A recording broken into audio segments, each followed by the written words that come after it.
हे beauty, I love you. Sorry, मेरा boyfriend है, आप घर जाइए भैया। यहाँ क्या कर रही है? चल घर, चल घर। आप कौन हो? पता नहीं कहाँ कहाँ से आ जाते हैं। अभी तूने कहा ना भैया।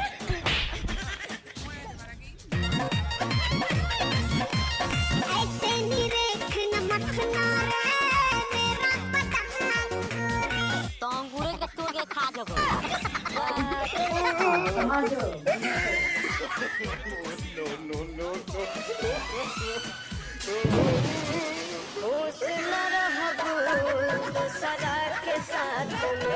केना न खुश रही।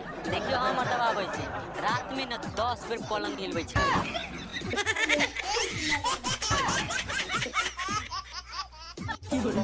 का रे, ते हमरा के काहे फॉलो करता रे? काहे कि हम तोरा लाइक करेनी। तो एक बार कमेंट करके तो देख। अपना भाई या बाप से कह के तोरा के शेयर ना करवा दहनी तो ते कह दिए।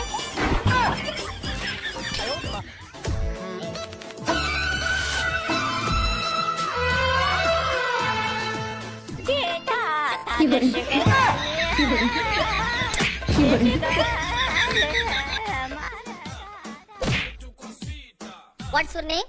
नेपाली बाबू। Say in English. नेपाली पापू।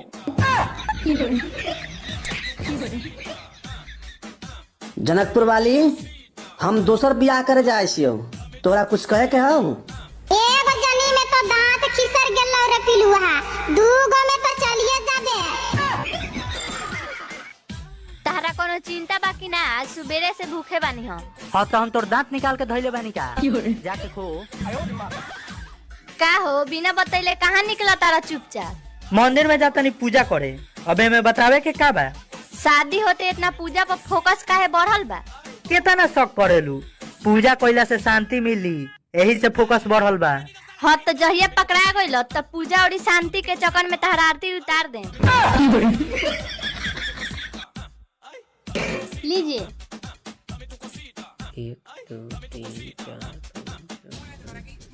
जब तारा मालूम बा कि 8 को 10 गो रोटी हम ना खानी तो काहे देबेलू? अरे तो जियान थोड़ी हो रहा है, हम तो बाद में निपटाइए देंगे। हमार माई बाप बचपन से राजकुमारी खानी पालल लो, बाकी तोरा से बियाह करके नौकरानी खानी काम करे के पड़ता। हाँ तो हमरो के हमार माई बाप बैल नियर नहीं खेलो पलले, तबो तोरा इशारा पर चलत तनी कि ना। तू बार बार उठबा तो हम बार बार मनाए, तू बार बार उठबा तो हम बार बार मनाए। तू ही खाना बनाएगा तबे हम खाए।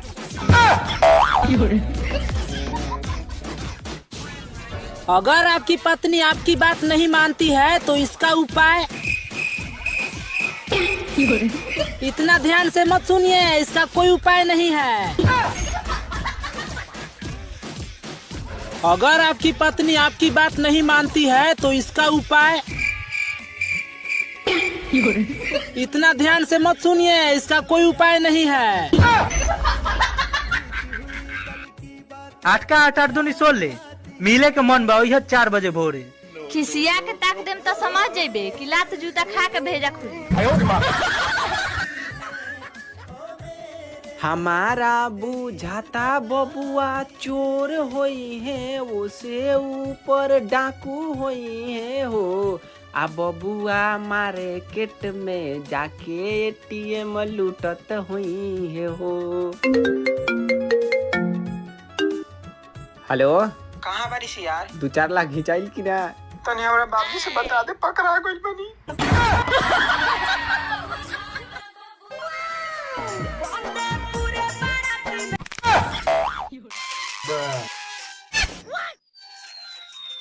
कितना सुंदर बारू हो, बॉयफ्रेंड न बना लो हमरा के, बहुत खुश रखे। बॉयफ्रेंड तो ना बना पाए, बाकी दोस्त बन जा। दोस्त?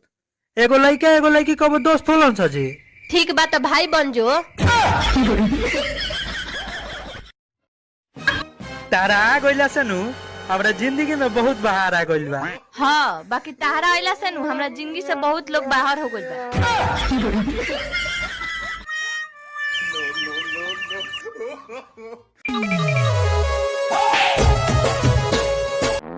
आहेजी बैठल बारू, खाना कब बनैबू? क्या बोले?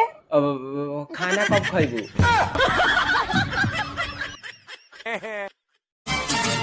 जाती जल्दी।